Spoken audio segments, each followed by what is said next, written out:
Assalamu alaikum, chers frères et sœurs. Le peuple maudit de Israël.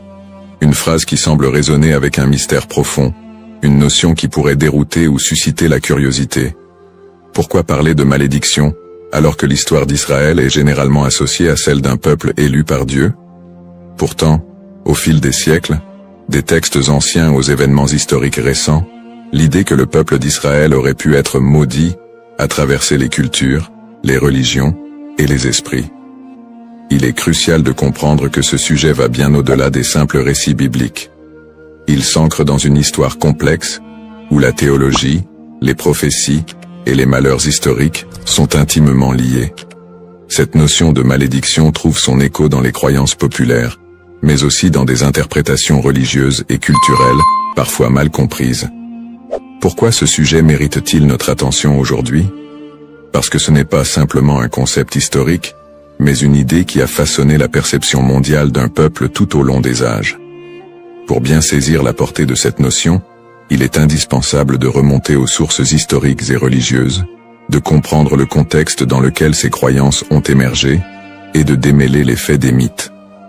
Le terme de peuple maudit a souvent été utilisé dans divers contextes pour parler du peuple d'Israël, mais que signifie-t-il réellement?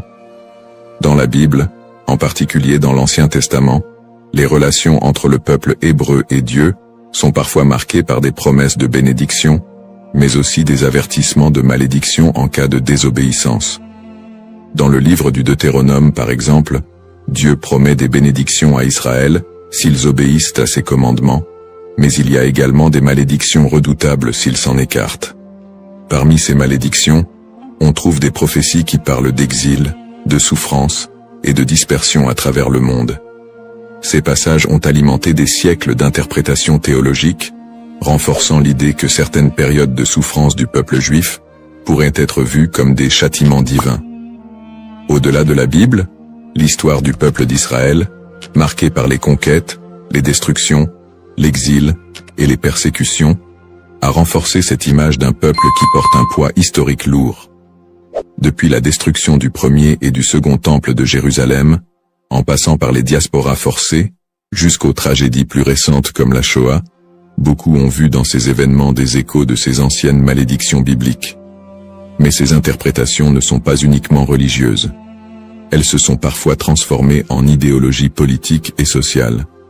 La perception négative et les stéréotypes autour du peuple juif au cours de l'histoire ont souvent renforcé cette idée de malédiction, parfois utilisée pour justifier des discriminations et des persécutions. La notion de peuple maudit a ainsi été instrumentalisée à travers les siècles. Avant de commencer cette vidéo, n'oubliez pas de liker cette vidéo, car cela nous donne beaucoup de force pour continuer à partager du contenu bénéfique. Et je vous invite à vous abonner à notre chaîne et d'activer la cloche de notification pour rester informé de nos prochaines publications sur la foi islamique. Merci et bonne vidéo. L'objectif de cette vidéo est d'analyser et de comprendre cette idée complexe et souvent mal interprétée de peuple maudit. Quelles en sont les racines historiques, religieuses et sociales? Comment a-t-elle évolué au fil du temps, et pourquoi est-elle encore parfois utilisée pour expliquer des événements tragiques dans l'histoire du peuple juif? Alors, restez avec moi jusqu'à la fin pour découvrir cela. Si vous avez des questions ou des commentaires en cours de route, n'hésitez pas à les laisser en bas. J'apprécie beaucoup vos retours. Allons-y. Au cours de cette vidéo, nous allons explorer les textes religieux qui évoquent cette malédiction, en particulier la Bible et d'autres écrits anciens. Revisiter les grandes étapes de l'histoire d'Israël, de l'époque biblique jusqu'à nos jours, pour comprendre comment ces événements ont pu renforcer cette idée dans les esprits. Discuter des interprétations théologiques de ces malédictions, et comment elles ont été perçues par différentes religions et cultures à travers le monde. Démystifier cette notion en explorant les aspects symboliques et les récupérations idéologiques qui ont façonné cette image négative. Cette exploration vous permettra de comprendre les tenants et aboutissants de cette idée profondément enracinée dans l'histoire de l'humanité. Il est important de ne pas se laisser emporter par des idées simplistes, mais de creuser la profondeur de ce concept pour en dégager des vérités historiques et spirituelles. Origine d'Israël. L'histoire du peuple israélite débute avec les récits bibliques de la Genèse, où Dieu promet à Abraham, un patriarche hébreu, qu'il deviendra le père d'une grande nation. Cette promesse divine est le point de départ de la formation du peuple d'Israël. Selon la tradition, Abraham, Isaac, son fils, et Jacob, son petit-fils, sont les ancêtres directs de ce peuple, souvent appelés les patriarches. Jacob, après avoir lutté avec un ange, reçoit de Dieu un nouveau nom, Israël, et ses descendants sont appelés les Israélites. Le livre de l'Exode raconte l'histoire de la libération du peuple hébreu de l'esclavage en Égypte sous la direction de Moïse. C'est un moment fondamental dans l'histoire d'Israël, où Dieu scelle une alliance avec les Israélites au mont Sinaï. Dieu y remet les 10 commandements à Moïse, posant ainsi les bases des lois morales et religieuses qui guideront le peuple élu. Cette alliance est une promesse de protection divine en échange de l'obéissance aux lois de Dieu. À partir de là, Israël se constitue progressivement en nation, après la conquête de la terre promise sous Josué. Cette période est marquée par des hauts et des bas, alors que les Israélites tentent de rester fidèles à leur alliance avec Dieu. Toutefois, au fil des siècles, leur histoire est ponctuée d'infidélités religieuses, de guerres et de conquêtes par d'autres puissances, ce qui engendrera l'accomplissement de certaines prophéties de malédiction. Les prophéties et les malédictions. Dans l'Ancien Testament, en particulier dans le Deutéronome, Dieu fait à Israël des promesses de bénédiction conditionnelles à leur fidélité, mais également des avertissements de malédiction en cas de désobéissance. Le chapitre 28 du Deutéronome est l'un des textes clés qui évoque les conséquences potentielles de l'infidélité. Dieu promet prospérité et paix si le peuple respecte ses commandements, mais des malédictions terribles en cas de rébellion. Les malédictions incluent des catastrophes naturelles, des défaites militaires, des maladies, et finalement, l'exil et la dispersion parmi les nations étrangères. Parmi les prophètes qui ont développé cette idée de malédiction, Ézéchiel et Jérémie sont 2 figures centrales. Ézéchiel, actif pendant l'exil babylonien, insiste sur le lien entre l'exil du peuple et leur transgression. Il prophétise que la destruction de Jérusalem et l'exil sont des punitions divines pour l'injustice sociale, l'idolâtrie et l'infidélité religieuse du peuple. Toutefois, il apporte aussi un message d'espoir. Après le châtiment, un retour et une restauration sont possibles si le peuple se repent. Jérémie, qui vécut également durant la chute de Jérusalem en 586 avant Jésus-Christ, avertit constamment le peuple des malheurs à venir s'il ne se détourne pas de l'idolâtrie et des injustices. Il prophétise la destruction imminente du temple de Jérusalem et l'exil des Judéens en Babylonie. Dans Jérémie 25, il annonce que cette période d'exil durera 70 ans, après quoi Dieu permettra leur retour. Ces prophéties sont souvent vues comme des annonces de malédiction qui pèsent sur Israël en raison de son infidélité à l'alliance.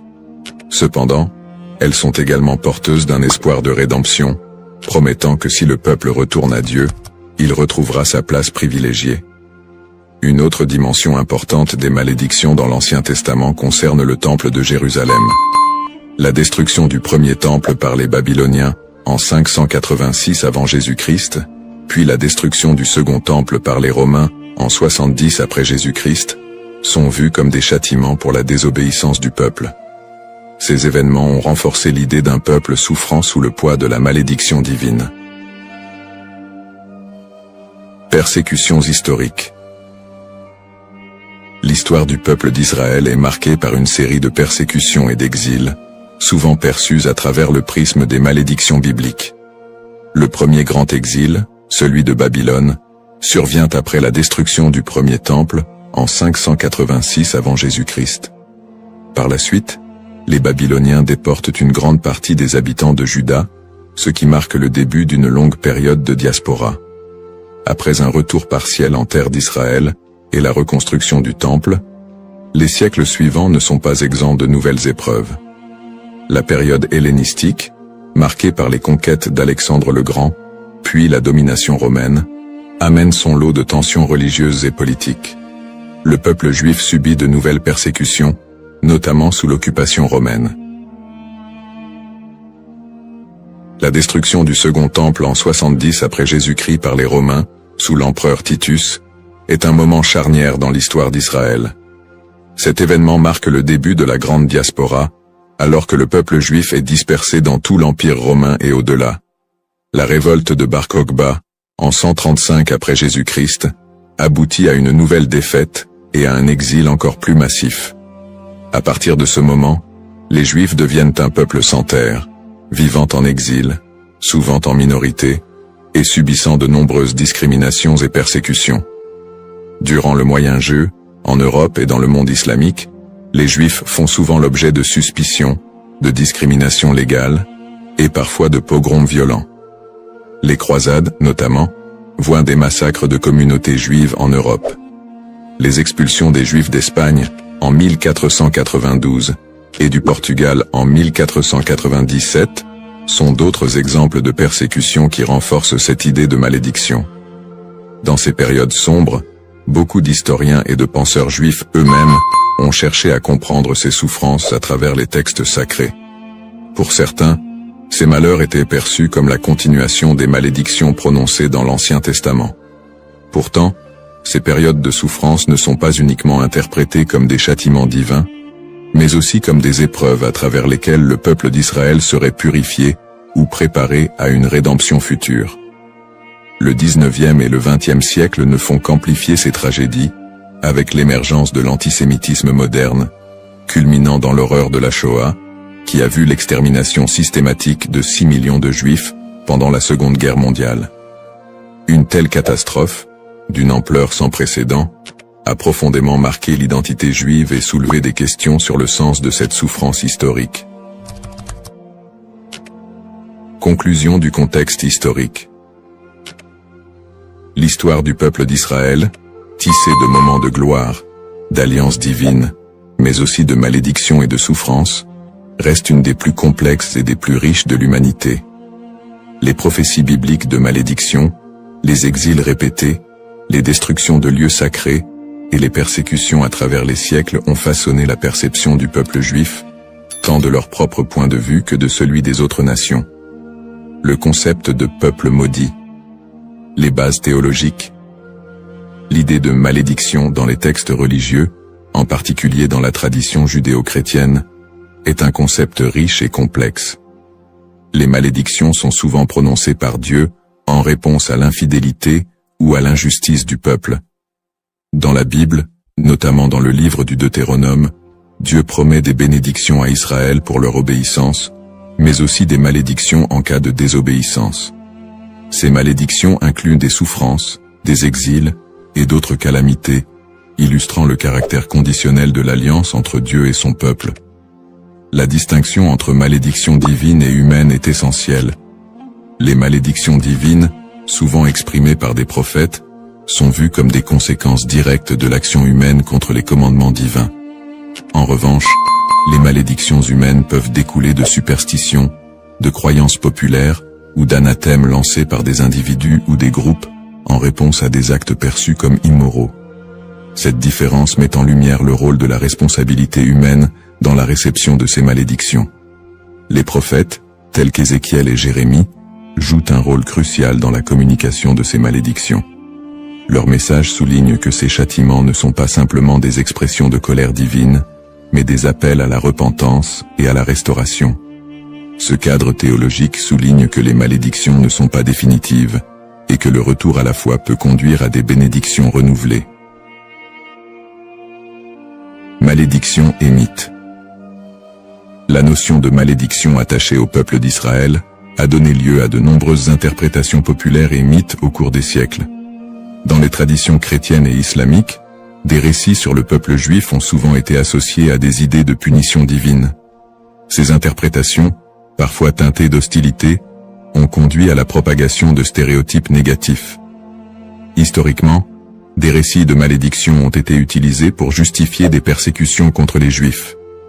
Par exemple, l'idée que le peuple juif a été maudit en raison de la crucifixion de Jésus a été utilisée pour alimenter l'antisémitisme.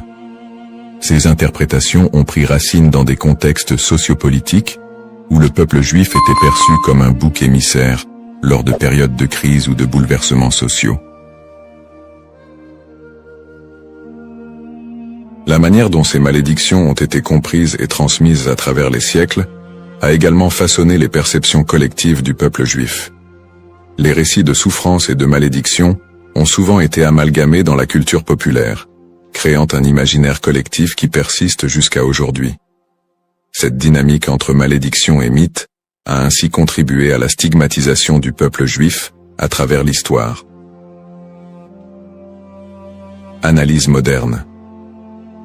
Dans le contexte moderne, le concept de peuple maudit a pris des formes variées et a été réinterprété sous différents angles. L'antisémitisme historique, qui a trouvé ses racines dans ces idées de malédiction, demeure une réalité dans de nombreuses sociétés. Les stéréotypes associés à la malédiction continuent d'alimenter des préjugés, parfois de manière insidieuse, dans le discours contemporain. Cependant, avec l'essor des mouvements de droits civiques et des études critiques sur l'antisémitisme, il y a eu une tentative de déconstruire cette notion de malédiction. Des intellectuels et des théologiens contemporains cherchent à recontextualiser les récits bibliques en mettant en avant le message de rédemption et de justice qui les sous-tend. L'idée que les souffrances du peuple juif sont uniquement le résultat de la malédiction divine est de plus en plus contestée, au profit d'une approche qui valorise la résilience et l'identité culturelle du peuple juif. De plus, dans le cadre des dialogues interreligieux, il est crucial de dépasser les interprétations qui associent la souffrance à une malédiction éternelle. Les traditions religieuses sont de plus en plus appelées à collaborer pour combattre les préjugés et promouvoir la compréhension mutuelle. Dans ce contexte, le concept de malédiction est réévalué, non pas comme une fatalité, mais comme une occasion de réflexion sur les injustices sociales et historiques. En somme, le concept de peuple maudit est profondément ancré dans l'histoire religieuse et culturelle. Il invite à une réflexion sur la manière dont les textes sacrés et les croyances ont été interprétés à travers les âges, souvent avec des conséquences tragiques. L'exploration de ce thème permet non seulement de mieux comprendre les défis historiques du peuple juif, mais aussi de s'engager dans un dialogue constructif sur les identités et les histoires partagées dans le monde contemporain. La diaspora et les épreuves du peuple juif vit en diaspora. La diaspora juive, qui a débuté avec l'exil babylonien au VIe siècle avant J.C., a été marquée par une série de défis sans précédent. Une fois dispersé à travers le monde, le peuple juif a dû naviguer dans des environnements souvent hostiles. Les communautés juives ont fait face à des persécutions, à des migrations forcées et à la ghettoisation, qui ont toutes contribué à forger leur identité collective. Dans de nombreux pays, les Juifs étaient considérés comme des étrangers, souvent sujets à la méfiance et à la stigmatisation. Dans l'Europe médiévale, par exemple, ils étaient fréquemment accusés de diverses calamités, comme la peste noire, et ont été victimes de violences antisémites. Les Juifs étaient souvent contraints de vivre dans des quartiers séparés, appelés ghettos, où leur liberté était limitée. Cette ghettoisation a servi à isoler les communautés juives, créant un environnement d'exclusion qui a renforcé les stéréotypes négatifs. Les migrations forcées ont également eu un impact considérable sur la vie juive en diaspora. Des expulsions massives, comme celle des Juifs d'Espagne en 1492, ont conduit à une dispersion rapide vers des régions comme l'Empire ottoman, le nord de l'Afrique et plus tard les Amériques. Ces déplacements ont souvent été motivés par des conditions de vie insupportables et des menaces physiques, mais ils ont également permis aux Juifs de préserver et d'adapter leur culture dans de nouveaux contextes. Malgré ces défis, les communautés juives ont réussi à maintenir leurs traditions et à s'adapter aux réalités locales. Elles ont développé des réseaux de solidarité, créant des institutions éducatives et religieuses pour assurer la transmission de leur héritage culturel et spirituel. Cette résilience face à l'adversité est une caractéristique marquante de l'expérience juive en diaspora. Les pogroms et l'Holocauste. Les pogroms, qui ont commencé en Europe à partir du IXe siècle, illustrent la violence persistante à laquelle les Juifs ont été confrontés. Ces émeutes violentes, souvent encouragées par des autorités locales, ont mené à des massacres, à des pillages et à des destructions de synagogues. Un des pogroms les plus connus est celui de Kitchinev en 1903, qui a entraîné la mort de dizaines de Juifs et laissé des centaines d'autres blessés. Le XXe siècle a vu la tragédie de l'Holocauste, un génocide qui a coûté la vie à 6 millions de Juifs pendant la Seconde Guerre mondiale. Les nazis ont systématiquement exterminé les Juifs européens, mettant en place des camps de concentration et d'extermination. Malgré ces persécutions violentes, de nombreuses histoires de survie émergent, mettant en lumière le courage et la détermination du peuple juif. Des groupes de résistance, des réseaux de sauvetage et des actes de bravoure individuels témoignent de la volonté de maintenir l'humanité et la dignité face à l'inhumanité. L'Holocauste a laissé une empreinte indélébile sur la mémoire collective juive. Les survivants ont dû reconstruire leur vie dans un monde souvent indifférent à leurs souffrances. Cette tragédie a également catalysé des mouvements politiques qui ont conduit à la création de l'État d'Israël en 1948, un point tournant dans l'histoire juive moderne. Lutte pour l'identité et la terre promise. Les épreuves subies par le peuple juif en diaspora ont profondément influencé son identité collective. Face à l'adversité, une identité juive résiliente a émergé, mêlant traditions séculaires, pratiques religieuses et un sentiment d'appartenance à une histoire commune. Cette lutte pour la survie a également renforcé un lien indéfectible avec la terre d'Israël, considérée comme la terre promise dans la tradition juive. Ce lien a été ravivé tout au long de l'histoire, notamment lors des mouvements sionistes du XIXe et du XXe siècle, qui ont cherché à établir un foyer national juif en Palestine. Pour de nombreux juifs, la terre d'Israël représente non seulement un lieu géographique, mais également un symbole de liberté, d'identité et d'unité. Les événements tragiques de l'histoire juive, comme l'Holocauste, ont également renforcé l'urgence de cette quête, suscitant un mouvement pour un retour à la terre d'Israël. En somme, l'expérience de la diaspora a été marquée par des défis extrêmes, mais aussi par une résilience remarquable. Les persécutions, les pogroms et l'Holocauste ont non seulement laissé des cicatrices, mais ont également façonné une identité juive forte, ancrée dans une histoire partagée et un attachement profond à la terre d'Israël. Ce processus de formation de l'identité juive, en réponse aux épreuves, continue de jouer un rôle crucial dans la vie des Juifs du monde entier aujourd'hui. Le retour en Israël et l'État moderne, sionisme et création de l'État d'Israël. Le mouvement sioniste, qui a émergé à la fin du XIXe siècle, constitue un tournant majeur dans l'histoire juive moderne. À cette époque, les Juifs d'Europe étaient confrontés à une montée de l'antisémitisme et à des conditions de vie précaires, notamment en Russie et en Europe de l'Est. Ces difficultés ont suscité un besoin pressant d'un foyer national. Theodor Herzl, considéré comme le père du sionisme politique, a articulé cette aspiration dans son livre L'État juif, 1996, où il propose la création d'un État juif en Palestine, comme réponse à l'antisémitisme rampant.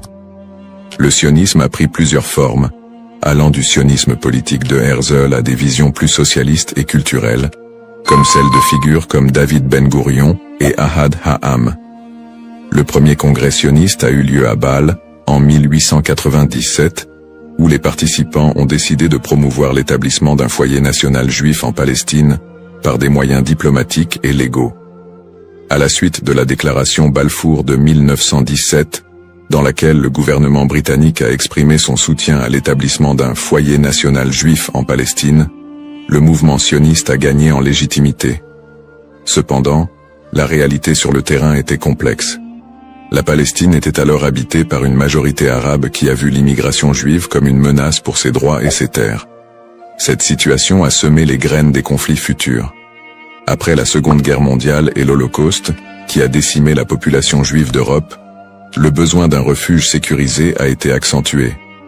En 1947, l'Assemblée générale des Nations unies a voté pour diviser la Palestine en deux États, un juif et un arabe. Les leaders juifs ont accepté le plan, mais les dirigeants arabes l'ont rejeté.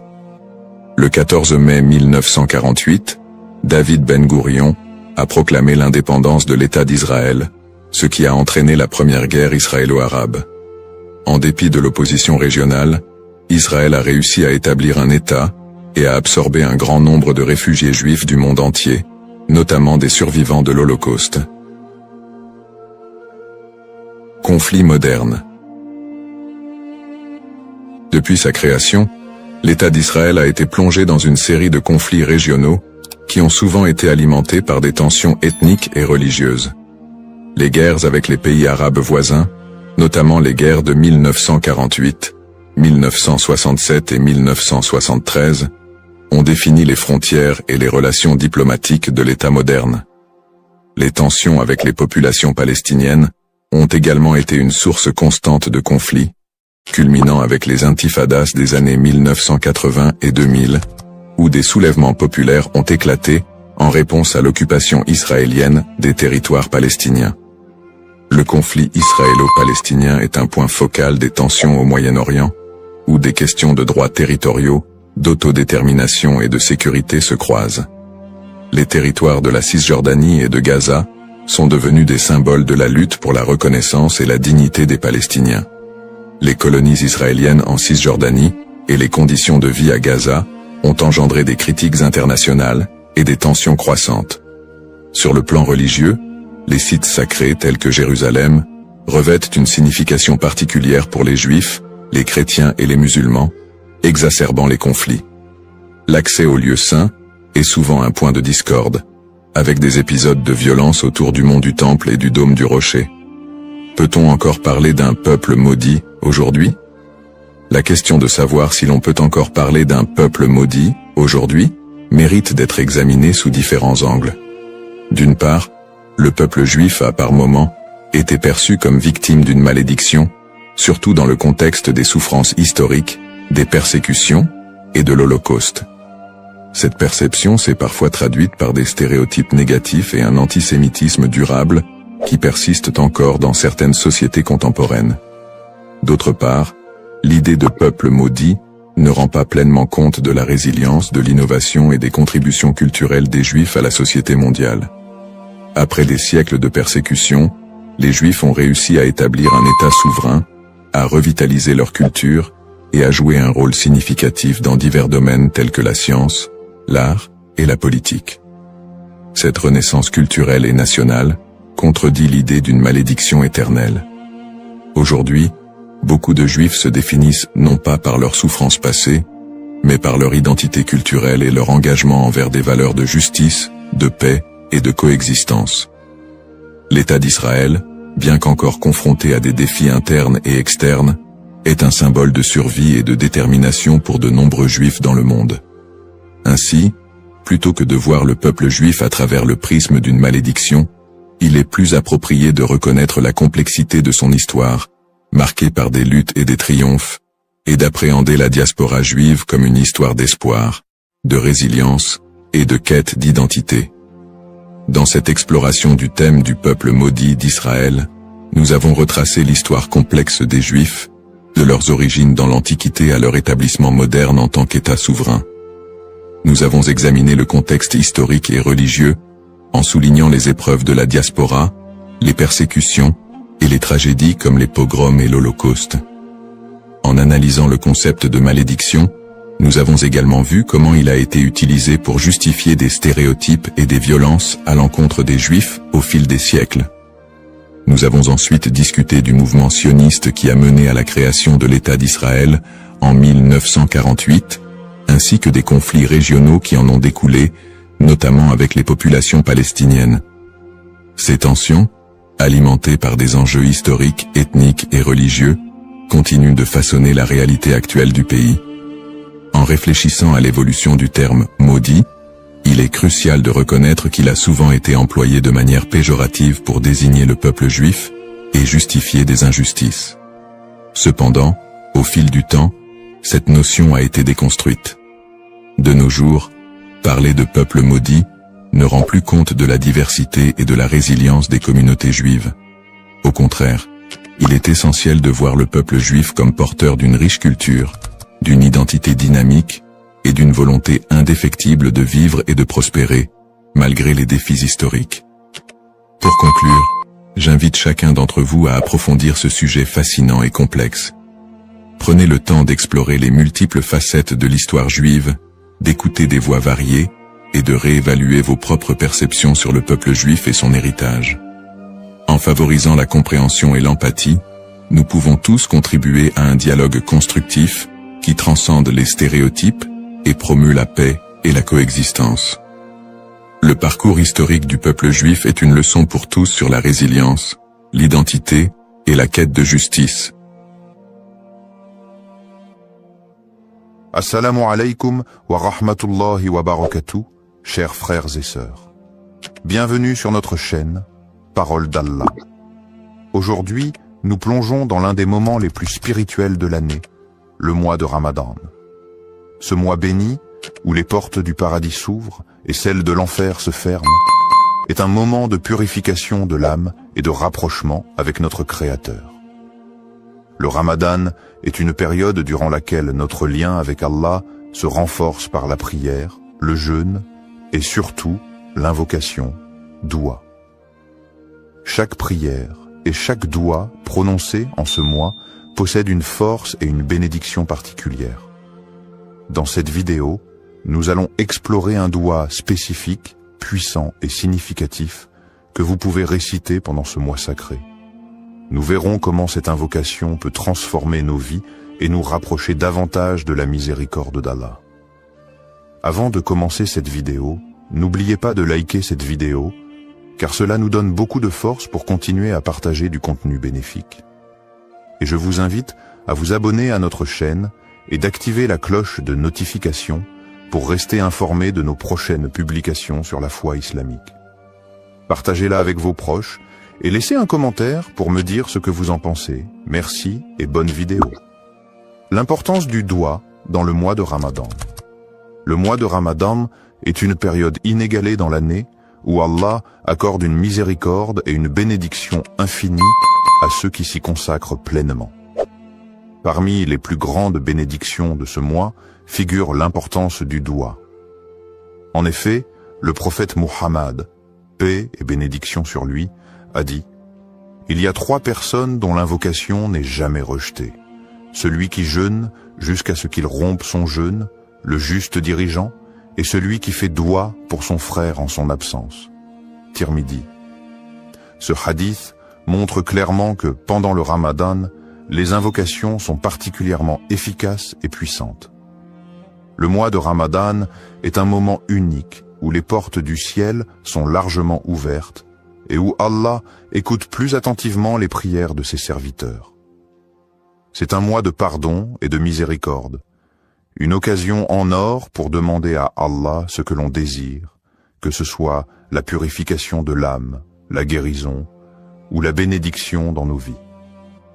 Le prophète Muhammad, paix et bénédiction sur lui, nous a également enseigné que, quand le Ramadan commence, les portes du paradis s'ouvrent, les portes de l'enfer se ferment et les démons sont enchaînés. Sahih al-Bukhari. Cela témoigne de l'atmosphère spirituelle particulièrement propice pour faire des douas pendant ce mois. Le mois de Ramadan est aussi l'occasion de vivre des événements spirituels d'une importance capitale, notamment la nuit du destin, Laylat al-Qadr. Cette nuit, qui se trouve dans les 10 derniers jours de Ramadan, est mieux que 1000 mois. Le Coran dit « La nuit du destin est meilleure que 1000 mois ». Sourate al-Qadr, 97, 3. Pendant cette nuit, les anges descendent sur la terre et les prières sont exaucées. C'est donc le moment idéal pour faire des douas, car Allah, dans sa grandeur et sa miséricorde infinie, accorde une attention toute particulière à ses serviteurs en cette période. C'est un mois où chaque prière devient une opportunité d'obtenir des bénédictions et des réponses divines. Le doua est un acte d'humilité et de soumission totale à Allah, et pendant le mois de Ramadan, cet acte est particulièrement favorisé. Nous devons saisir cette occasion pour purifier nos cœurs, solliciter le pardon d'Allah et demander des bénédictions pour nous-mêmes, nos proches, et même pour l'ensemble de la communauté musulmane. Le doua du Ramadan, signification et puissance. Le doua est un acte de soumission et de demande auprès d'Allah, et pendant le mois de Ramadan, cet acte prend une dimension particulière. Le mois de Ramadan est une période de purification spirituelle où chaque prière et chaque invocation est une occasion d'obtenir la miséricorde divine. Dans ce contexte, certains douas ont une puissance et une signification profonde, et parmi ceux-ci, il existe un doua spécifique recommandé pour ce mois béni. Le doua pour la rédemption et le pardon. Le doua pour la rédemption et le pardon. Un des douas les plus recommandés pendant le mois de Ramadan est le doua pour demander le pardon et la miséricorde d'Allah. Il s'agit de l'invocation suivante, souvent récitée durant ce mois sacré. Allahumma innaka afu, tuhibbul afu, fa'af anni. Allahumma innaka afuun tuhibbu al-afwa, fa'fu anni. Oh Allah, tu es pardonnant, tu aimes le pardon, alors pardonne-moi. Hadith rapporté par Al-Tirmidhi. Ce doua est une invocation très puissante et profonde. Elle est recommandée de manière spéciale durant les dernières nuits de Ramadan, notamment durant la nuit du destin, Laylat al-Qadr, lorsque les bénédictions et les bénédictions divines sont multipliées. Le doua exprime l'humilité et le besoin absolu de la miséricorde d'Allah. Signification des mots et impact spirituel. Chaque mot de ce doua est riche en signification et en implications spirituelles. Voici une explication détaillée de ces éléments clés. Allahumma innaka. Ce mot commence l'invocation par le nom d'Allah, une manière de se rappeler qu'Allah est celui vers qui toute demande doit être adressée. Ce début marque le recueillement, le respect et l'humilité devant Allah. Afuwun. Cela fait référence à la qualité divine d'Allah qui est pardonnant. Ce mot indique une forme de pardon bienveillant, plus que simplement accorder le pardon. Allah, dans sa grande miséricorde, ne se contente pas de pardonner les péchés, mais il efface leurs traces et les conséquences. C'est ce pardon purifiant qui est demandé ici. Tuhibbu al-afwa. Cette phrase signifie que tu aimes le pardon. Cela nous rappelle que le pardon est une qualité précieuse dans l'islam. Et Allah non seulement pardonne, mais il aime pardonner à ses serviteurs qui se repentent sincèrement. Il est la source de tout pardon et aime purifier ceux qui se tournent vers lui avec un cœur sincère. Fa'fu anni. Ici, on demande directement à Allah de pardonner nos fautes. Le mot fa'fu est plus que le simple pardon. Il implique l'effacement total des péchés et des erreurs, une grâce qui est renouvelée chaque jour pendant le mois de Ramadan. Cette invocation, d'une simplicité apparente, est profondément spirituelle. Elle illustre parfaitement l'âme du Ramadan, qui est un mois de purification, de repentance et de réconciliation avec Allah. Le doua fait appel à la miséricorde d'Allah, à sa volonté de pardonner et à sa bienveillance infinie. Il invite les croyants à se tourner vers Allah avec une foi totale, en reconnaissant leur faiblesse et en demandant une purification divine. Connexion à la miséricorde divine. Le mois de Ramadan est le mois où la miséricorde divine atteint son paroxysme. En demandant pardon, le croyant ne fait pas qu'accepter la rédemption de ses péchés, mais aussi il s'engage dans un processus de purification de l'âme. Allah nous enseigne dans le Coran que sa miséricorde couvre toutes choses, et cette miséricorde est particulièrement active pendant le mois de Ramadan. Le prophète Muhammad, paix et bénédiction sur lui, a dit « Celui qui jeûne pendant le mois de Ramadan avec foi et espérant la récompense d'Allah, ses péchés passés lui seront pardonnés. » Sahih al-Bukhari. Le doua pour le pardon est une clé pour accéder à cette miséricorde. Ce mois de Ramadan est, pour chaque musulman, une occasion de se libérer des chaînes de ses péchés, de se purifier et de se rapprocher de la clémence infinie d'Allah. La répétition de ce doua crée une connexion constante avec la miséricorde divine et rappelle aux croyants qu'Allah est toujours prêt à pardonner ceux qui reviennent vers lui avec sincérité. Bénédictions liées à l'écoute de ce doua. Les bénédictions de ce doua sont innombrables. Lorsque nous récitons cette invocation, nous sollicitons le pardon d'Allah et en retour, Allah nous accorde plusieurs bénédictions spirituelles. le pardon des péchés. Comme mentionné précédemment, réciter ce doua avec foi et sincérité efface nos péchés, même les plus grands. La purification du cœur, la miséricorde divine, demandée dans cette invocation, purifie le cœur du croyant, enlevant l'orgueil, la colère et la rancune. La proximité d'Allah. En demandant pardon à Allah, nous établissons un lien plus intime avec lui. Le doua nous rappelle que nous sommes toujours dépendants de sa miséricorde et que notre relation avec lui est celle d'un serviteur humble. Les bénédictions dans la vie. Le pardon d'Allah pendant le Ramadan se traduit également par des bénédictions dans notre vie quotidienne. Ces bénédictions peuvent se manifester sous forme de paix intérieure, de prospérité spirituelle et matérielle, et d'un sentiment général de bien-être. En conclusion, le doua du Ramadan est une clé spirituelle puissante qui ouvre les portes de la miséricorde d'Allah et nous permet de vivre ce mois sacré dans une pureté renouvelée. En le récitant sincèrement, nous espérons être touchés par la miséricorde divine et bénéficier de toutes les bénédictions qu'Allah réserve à ceux qui cherchent son pardon. Histoire inspirante. Un doua écouté pendant Ramadan. Il y a quelques années, un frère musulman nommé Ahmed vivait un moment difficile dans sa vie. Il avait perdu son emploi, sa situation financière était instable et il ressentait une profonde inquiétude quant à son avenir. Chaque jour, il se battait contre la peur et le doute, se demandant s'il serait capable de subvenir à ses besoins et à ceux de sa famille. En ce mois de Ramadan, il décida de se tourner pleinement vers Allah, espérant que ce mois sacré, porteur de bénédictions, serait l'occasion pour lui de trouver une réponse divine. Ahmed avait toujours été un croyant fidèle, mais dans ces moments de détresse, sa foi était mise à l'épreuve. Il se souvint des paroles du prophète Mohammed, paix et bénédiction sur lui. Il n'y a rien de plus noble que de faire appel à Allah avec une invocation sincère, et Allah répondra, mais selon ce qui est meilleur pour vous. Sahih Muslim. Conscient de la miséricorde infinie d'Allah, il se dit qu'il devait faire confiance à Allah, peu importe l'issue de sa situation. Durant les nuits du Ramadan, Ahmed s'isola dans sa chambre après la prière de Tarawih, un moment calme où il pouvait se concentrer pleinement sur son invocation. Avec une profonde humilité et sincérité, il leva les mains vers Allah et récita ce doua.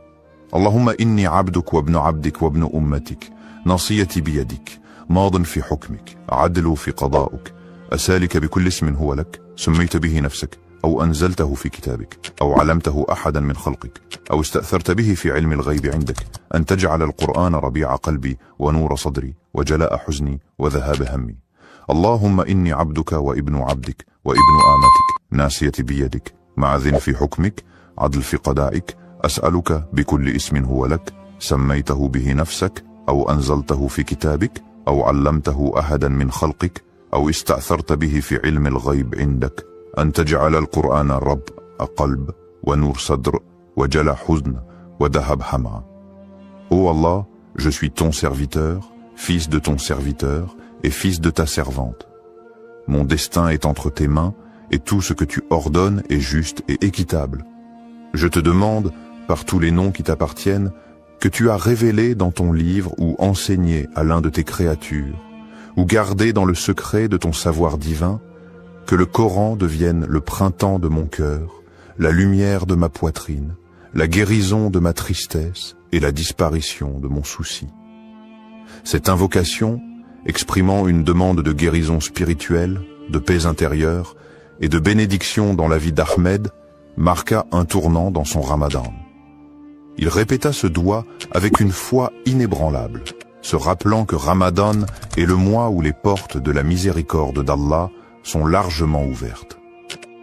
Chaque mot de l'invocation résonnait profondément dans son cœur, et il ressentait une connexion spéciale avec Allah pendant ces moments de solitude.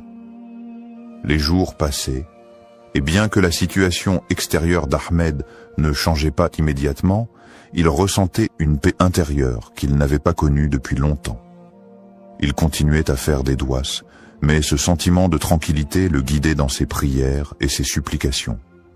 Un soir, après une prière de Taraweeh particulièrement émotive, il reçut un appel inattendu. C'était un ancien collègue qui lui proposait une opportunité de travail, une offre bien plus avantageuse que celle qu'il avait perdue. Non seulement cette offre répondait à ses besoins matériels, mais elle offrait également une chance de croître et de se rapprocher de ses valeurs spirituelles. Cela lui rappela instantanément le hadith du prophète Muhammad, paix et bénédiction sur lui. Quand Allah aime un serviteur, il l'éprouve. Sahih al-Bukhari.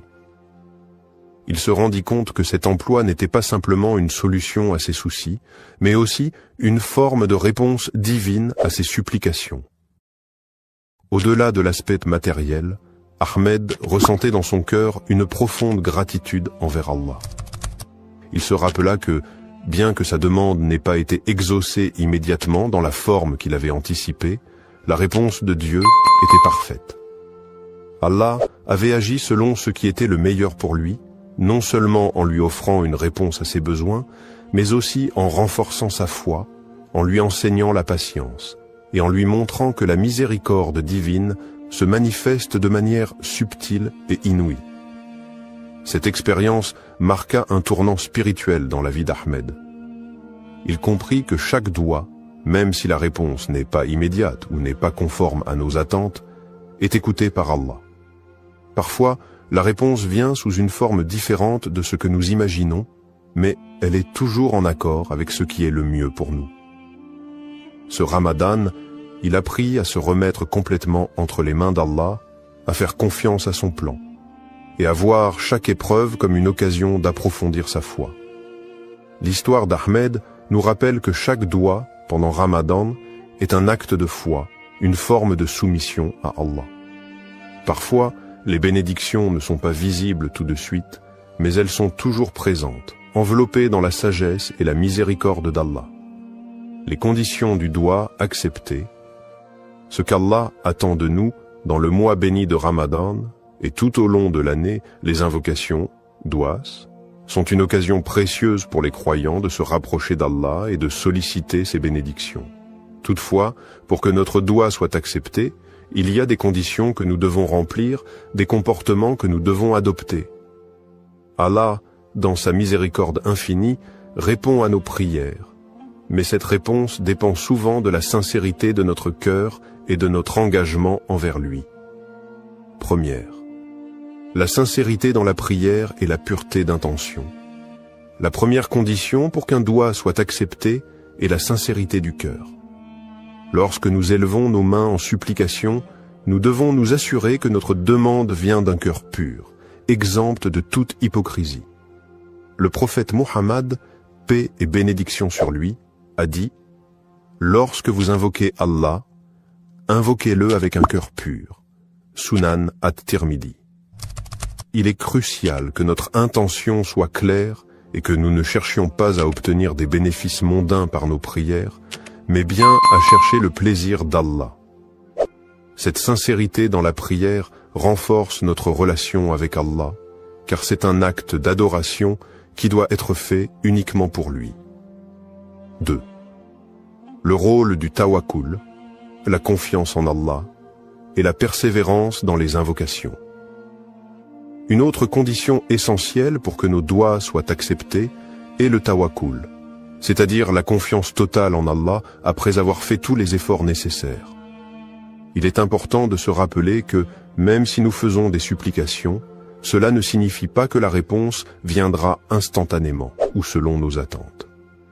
Le tawakkul nous enseigne que nous devons faire confiance à la sagesse divine d'Allah, sachant qu'il sait ce qui est le mieux pour nous, même lorsque nous ne comprenons pas immédiatement le sens de sa réponse. Le prophète, paix et bénédiction sur lui, a aussi dit « Ne vous lassez pas d'invoquer Allah, car parfois la réponse arrive plus tard qu'on ne le désire, et Allah connaît le meilleur moment pour exaucer votre prière. » Sahih al-Bukhari. La persévérance dans les invocations est donc essentielle. Ne pas perdre espoir dans les moments de difficulté est une marque de foi profonde. Troisième, l'humilité, l'adoration et la patience dans la réponse de Dieu. L'humilité est également un élément crucial pour l'acceptation de notre dua. En élevant nos mains vers Allah, nous devons nous rappeler que nous sommes de simples serviteurs devant le Créateur, pleins de faiblesses et de manques. C'est avec humilité que nous demandons à Allah de répondre à nos besoins. L'adoration sincère d'Allah et le fait de se soumettre pleinement à sa volonté sont des moyens pour que nos invocations soient exaucées. De plus, il faut être patient face à la réponse d'Allah, qu'elle soit immédiate ou non.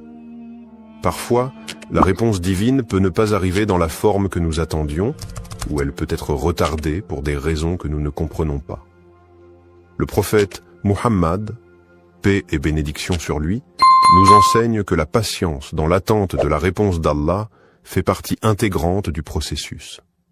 Allah nous dit dans le Coran, « Et ton Seigneur dit, invoquez-moi, je vous répondrai. » Sourate Ghafir 40-60.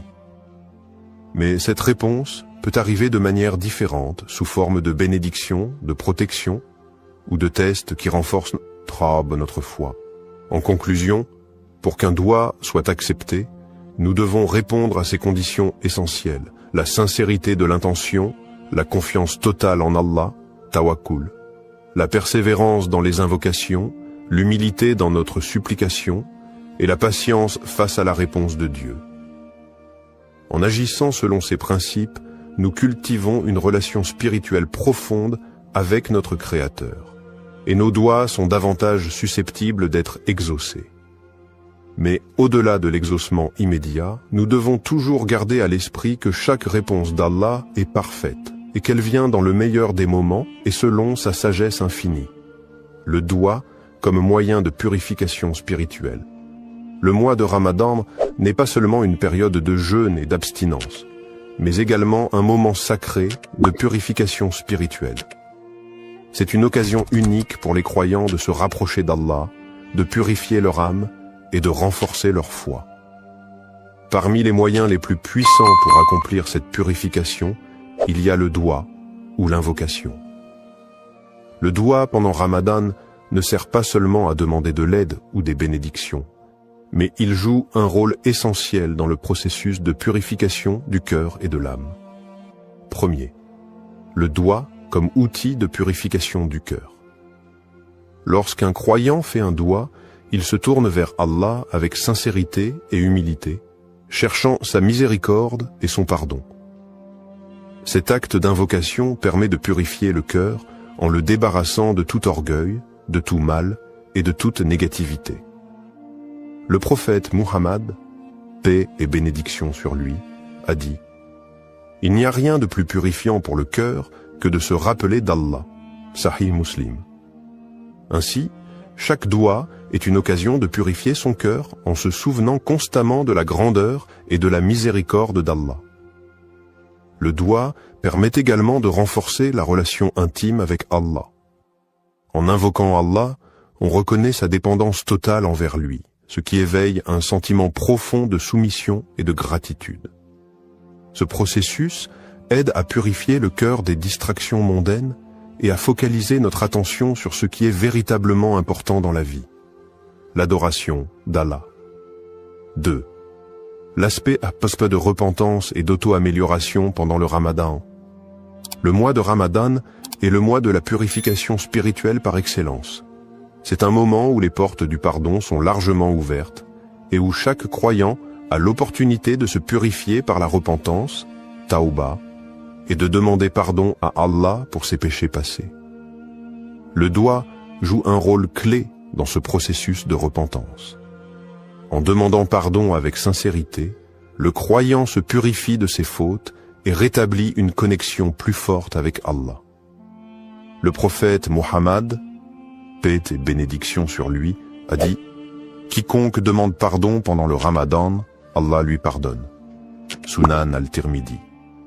Cette promesse divine est un rappel puissant de la miséricorde d'Allah. Lors de nos invocations, il est important de nous repentir sincèrement de nos péchés et de demander à Allah de purifier notre cœur et notre âme. Le doua devient ainsi un acte de purification, non seulement de nos actions passées, mais aussi un moyen d'améliorer notre caractère et d'aller vers une version meilleure de nous-mêmes. Troisième, le doigt comme moyen de purification spirituelle profonde. Le doigt n'est pas seulement une demande d'aide, mais il est aussi une méthode pour nous purifier en tant qu'individus.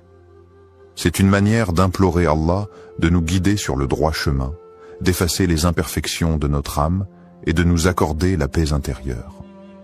Chaque invocation nous aide à nous détacher des préoccupations matérielles et à renforcer notre connexion avec Allah.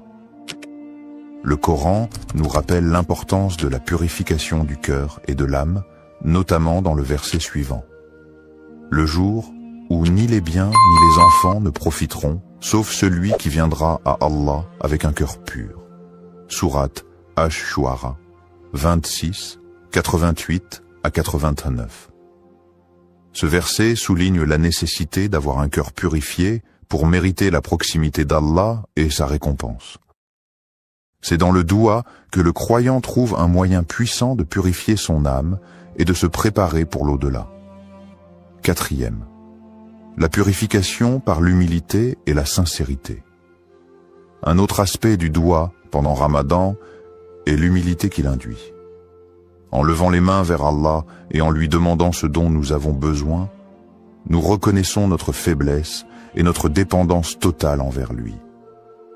Cette humilité est un moyen puissant de purifier notre cœur, car elle nous libère de l'orgueil et du sentiment d'autosuffisance qui peut parfois entraver notre spiritualité. Le prophète, paix et bénédiction sur lui, a dit « Celui qui est humble pour Allah, Allah l'élèvera. » Sahih Muslim. En étant sincères et humbles dans notre invocation, nous permettons à Allah de purifier notre cœur et de nous élever spirituellement. Le doigt devient ainsi une forme d'adoration en soi, un acte de soumission à Allah qui nettoie l'âme et éveille une conscience spirituelle plus profonde. C'est à travers cette pratique régulière que nous pouvons espérer purifier nos intentions, notre cœur, et nous rapprocher davantage de notre Créateur.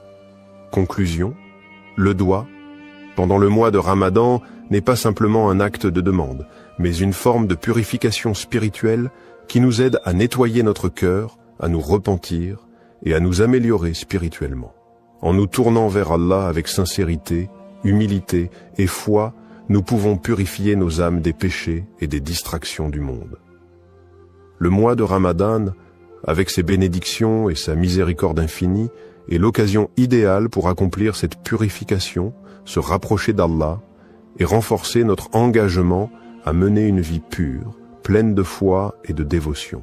L'écoute du doigt et l'acceptation de la volonté d'Allah. Lorsqu'un croyant fait un doigt, il se soumet à la volonté divine et attend la réponse d'Allah avec foi et confiance. Cependant, il est important de comprendre que la manière dont Allah répond à nos invocations peut ne pas toujours correspondre à ce que nous attendions ou désirions immédiatement. L'acceptation de la volonté d'Allah, même quand la réponse à notre doigt semble différente de ce que nous avons demandé, est un aspect fondamental de la foi musulmane. Cela relève de la conviction profonde que tout ce qu'Allah fait est pour notre bien, même si nous ne comprenons pas toujours les raisons de sa réponse. Premier, croire que toute réponse divine est pour notre bien. Le prophète Muhammad, paix et bénédiction sur lui, a dit « Il se peut que vous détestiez quelque chose alors qu'Allah a placé un grand bien dans cela. » Sourate Al-Baqarah 216. Cette parole nous enseigne que même lorsque la réponse d'Allah semble être un refus ou un retard dans notre demande, cela peut être en réalité un bien pour nous. Allah, dans sa sagesse infinie, connaît ce qui est meilleur pour nous, et parfois ce que nous demandons ne correspond pas à ce que nous avons réellement besoin. Il est aussi essentiel de comprendre que la réponse d'Allah peut se manifester de différentes manières, soit par l'exaucement direct de notre demande, soit par un retard dans la réponse pour tester notre patience et notre foi, ou encore en nous épargnant un mal que nous ne voyons pas. Le prophète Muhammad, paix et bénédiction sur lui, a dit aucun de vos souhaits n'est perdu, il y a toujours une réponse, soit immédiate, soit différée, soit le mal est éloigné de vous. Cette acceptation de la volonté divine est ce qui nous permet de maintenir une relation de confiance et de soumission envers notre Créateur. Deuxième, l'adab du doigt, faire une invocation avec la bonne manière. Il est essentiel d'adopter la bonne manière, adab, lorsqu'on fait un doigt. Cela inclut plusieurs aspects. Faire preuve de sincérité, se tourner vers Allah avec humilité, et respecter les moments propices pour invoquer, tels que les heures de la nuit, le vendredi, ou pendant le mois de Ramadan. Le prophète, paix et bénédiction sur lui, a recommandé de commencer chaque doigt par des louanges pour Allah et des prières sur le prophète, puis de présenter notre demande avec dévouement et foi. La patience est également une partie essentielle de l'adab du doigt. Ne pas être pressé de recevoir une réponse immédiate et accepter que la réponse d'Allah arrive au moment qu'il a jugé bon est une forme de respect envers la sagesse divine. Il est aussi important de ne pas abandonner la prière, même si la réponse semble tarder. Le prophète, paix et bénédiction sur lui, a dit « L'invocation d'un croyant est toujours exaucée, tant qu'il ne se lasse pas et ne dit pas « J'ai prié, mais je n'ai pas eu de réponse ». Sahih Muslim. Troisième, la patience et la gratitude envers Allah. L'un des principes les plus profonds lorsqu'il s'agit d'écouter et d'accepter le doigt, c'est de développer la patience, sabre. Lorsque la réponse d'Allah tarde ou diffère de ce que nous attendions, il est crucial de faire preuve de patience et de ne pas perdre espoir. La patience, en attendant la réponse d'Allah, est une forme d'adoration en soi, et c'est par cette patience que nous prouvons notre foi et notre soumission totale à sa volonté. La gratitude, shukr, envers Allah, que la réponse soit positive ou différente de ce que nous espérions, est également essentielle.